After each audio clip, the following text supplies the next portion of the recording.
இயேசு கிறிஸ்துவின் நாமத்தினால் உங்களை வாழ்த்துகிறோம். இந்த நல்ல நாளிலே ஆண்டவருடைய வார்த்தையை நாம் பார்க்கலாம். எபிரேயர் 10ஆம் அதிகாரம் 35ஆம் வசனம். ஆகையால் மிகுந்த பலனுக்கு ஏதுவான உங்கள் தைரியத்தை விட்டுவிடாதீர்கள். ஆம் பிரியமானவர்களே, இந்த காலை வேளையில் ஆண்டவர் உங்களோட பேசுகிற வார்த்தையை நாம் பார்க்கலாம். இன்றைக்கு ஆண்டவர் மேல் நீங்க வைத்திருக்கிற நம்பிக்கையை ஒரு நாளும் விட்டு விடாதீங்க. மனுஷன் மேல நம்பிக்கை வைக்கிறதை காட்டிலும் மனுஷங்க நம் முகங்களை பார்க்கிறவர்கள், தேவனோ இருதயத்தை பார்க்கிற தேவனா இருக்கிறார் என்று வேதம் சொல்லுகிறது. இன்றைக்கு உங்களுடைய நம்பிக்கை ஒரு நாளும் நீங்க விட்டு விடாதபடி காத்திருக்க வேண்டும். உங்கள் வாழ்க்கையில் வருகிற காரியங்கள், உங்கள் வாழ்க்கையில் வருகிற பிரச்சனைகளை காட்டிலும் உங்களுடைய ஆண்டவர் மேல் வைத்திருக்கிற நம்பிக்கையும் விசுவாசத்தையும் விட்டு விடாதீர்கள். நம் வாழ்க்கையில் நடக்கிற போராட்டங்கள், சூழ்நிலைகள் பார்க்கும்போது தைரியமும் நம்பிக்கையும் நம்மை விட்டு விலகி போகிறது. சோர்வும் பயமும் நம்மை சூழ்ந்து கொள்ளுகிறதை நாம் பார்க்கிறோம். பிரியமானவர்களே, இன்றைக்கு நீங்கள் நம்பிக்கையும் விசுவாசத்தையும், ஆண்டவர் மேல் வைத்திருக்கிற நம்பிக்கை, கர்த்தர் மேல் வைத்திருக்கிற நம்பிக்கை விசுவாசத்தை விட்டு விடாதபடி ஜெபத்தோட நீங்க காத்து கொள்ளும் போது நிச்சயமாக ஆண்டவர் நம் வாழ்க்கையில் நடக்கிற பிரச்சனைகள், சூழ்நிலை காட்டிலும் ஆண்டவருடைய வல்லமை பராக்கிரம் செய்கிற வல்லமையா இருக்கிறது.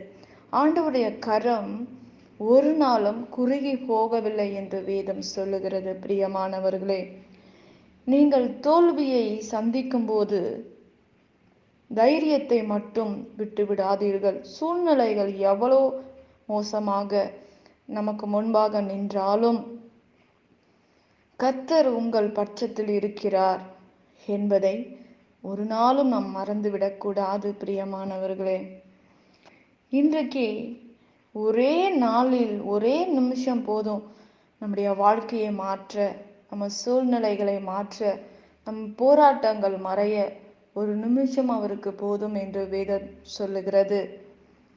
நம்முடைய வாழ்க்கையில் நம்பிக்கை, ஆண்டவர் மேல் வைத்திருக்கிற நம்பிக்கை குறையக்கூடாது. எல்லாம் நம்மை விட்டு விலகி போனாலும் ஆண்டவர் நம்மை விட்டு விலகக்கூடாது. ஆண்டவரை ஒரு நாளும் ஆண்டவரை நாம் ஒரு நாளும் என்ன செஞ்சிடக்கூடாது, ஆண்டவர் நம்மை விட்டு விலகக்கூடாது. பிரியமானவர்களே, யார் கைவிட்டாலும் நான் உன்னை கைவிட மாட்டேன் என்று வேதம் சொல்லுகிறது. விசுவாசிக்கிறவனுக்கு எல்லாம் கூடும், ஆனால் தேவனால் கூடாத காரியங்கள் ஒன்றும் இல்லை என்று வேதம் சொல்லுகிறது. இன்றைக்கு ஆண்டவர் நம்மோடு இடைப்பட்டு கொண்டு இருக்கிறார். நாம் யார் நம்மை விட்டு விலகி சென்றாலும் ஆண்டவர் நம்மை விட்டு விலகக்கூடாது. அவருடைய பிரசன்னம் நம்மை விட்டு விலகக்கூடாது. ஆண்டுடைய வல்லமை நம்மை விட்டு விலகக்கூடாது. நாம் ஜெபத்தில் காத்திருக்கும் போது ஆண்டவர் நம்மை திடப்படுத்துகிற தேவனாய் இருக்கிறார், நம்மை பலப்படுத்துகிற தேவனாய் இருக்கிறார். பலப்படுத்துகிற கிறிஸ்துவினாலே எல்லாவற்றையும் செய்ய எனக்கு பலனுண்டு என்று வேதத்தில் நாம் பார்க்கிறோம். அந்த வார்த்தையை ஒவ்வொரு நாளும் வாழ்க்கையில் நாம் செயல்படும் போது, சொல்லும் போது, அதை அறிக்கையிடும் போது நம்மை பலப்படுத்துகிறவர் ஆண்டவர். நம்முடைய பிரச்சனையிலிருந்து நம்மை விடுதலை ஆக்குறவர் ஆண்டவர். நம்மை கைவிடாத தேவன், மாறாத தேவன், மறவாத தேவனாய் இருக்கிறார். பிரியமானவர்களே, இன்றைக்கு உங்கள் வாழ்க்கையில் நீங்கள் நம்பிக்கையும் தைரியத்தையும் விட்டு விடாதபடி, ஆண்டவருடைய வார்த்தையை விட்டு விடாதபடி நம்மை காத்து கொள்ள வேண்டும். நம்மை காத்து கொள்ளும் போதுதான் சமாதானத்தை நம் வாழ்க்கையில் இழக்காமல் நாம் பாதுகாத்து கொள்ள முடியும். பிரியமானவர்களே, இன்றைக்கு ஆண்டவருடைய வார்த்தை நம்முடைய வாழ்க்கையில் இறங்கும் போது, அவருடைய வல்லமை நம் மத்தியில் கடந்து வரும்போது, அவருடைய சமாதானம் நமக்குள்ளாக கடந்து வரும்போது சோர்வு நம்மை விட்டு விலகுகிறது, பயம் நம்மை விட்டு விலகுகிறது. ஆண்டவர் நமக்கு பயமுள்ள ஆவியை கொடுக்கவில்லை, தைரியமுள்ள ஆவியை, தெளிந்த புத்தியுள்ள ஆவியை ஆண்டவர் கொடுக்க விரும்புகிறார். இன்றைக்கு நீங்கள் சோர்வோட, பதட்டத்தோட, பயத்தோட சமாதானம் இல்லாதபடி, மன நிம்மதி இல்லாதபடி இருக்கலாம். நீங்கள் தைரியத்தை விட்டு விடாதீங்க. ஆண்டவர் மேல் வைத்திருக்கிற நம்பிக்கையை விடாதீங்க. விசுவாசத்தை விட்டு விடாதீங்க. விசுவாசம் நம்மை விட்டு விலகி போனால் நமக்குள்ளாக நிம்மதி இல்லாதபடி ஒரு வாழ்க்கை, சமாதானம் இல்லாதபடி ஒரு வாழ்க்கை, நம்மை சூழ்ந்து கொண்டு இருக்கும் இருள், இப்படிப்பட்ட சூழ்நிலைகள் விலக வேண்டும் என்றால் நீங்கள் அதிகமாக ஜெபிக்க வேண்டும். உங்க பிரச்சனை தலைக்கு மேலாக இருக்கிறது என்று சொல்லலாம். அதை காட்டிலும் 2 மடங்காக நாம் தெய்வ சமூகத்தில் நின்று ஜெபிக்க வேண்டும். எல்லாவற்றையும் நீங்கள் கட்டி ஜெபிக்க வேண்டும். எல்லாவற்றுக்கும் மேலான தேவன், உங்கள் பிரச்சனையை காட்டிலும் ஆண்டவர் பெரியவர். அவர் பராக்கிரமுள்ள கரம் இறங்கி வர வேண்டும். அவர் நிச்சயமாக உங்க வாழ்க்கையில இறங்கி வந்து உங்களுக்கு நிம்மதியை தருவார், சமாதானத்தை கட்டளையிடுவார், உங்கள் சூழ்நிலைகளை மாற்றுவார். ஆண்டவர் பெரிய காரியங்கள் உங்க வாழ்க்கையில நடத்துவார்.